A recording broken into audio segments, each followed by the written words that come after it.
गर्मी का एक दिन था। एक लोमड़ी जंगल में घूम रही थी। अचानक उसे एक बाग नजर आया।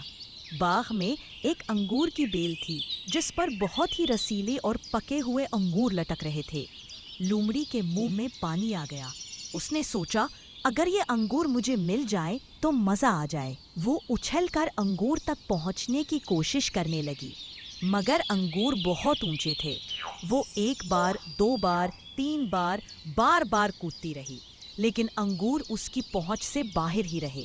आखिरकार थक हार कर वो बैठ गई। फिर उसने मुंह बनाया और गुस्से से बोली, हो, ये अंगूर तो वैसे भी खट्टे होंगे, मुझे इनकी ज़रूरत नहीं। और वो खाली पेट वहाँ से चल दी। बच्चों, आपने कहानी सुनी ना?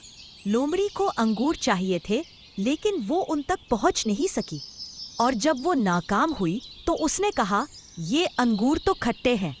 लेकिन बच्चों, क्या अंगूर वाकई खट्टे थे?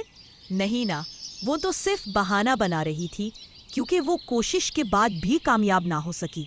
हमें इस कहानी से ये सबक मिलता है कि जब हम किसी चीज़ को हासिल ना कर सके तो हमें उस पर इल्ज़ाम या बहाना नहीं लगाना चाहिए। तो बच्चों, वादा करो, आप कभी बहाने नहीं बनाओगे और हर काम में दिल लगाकर मेहनत करोगे।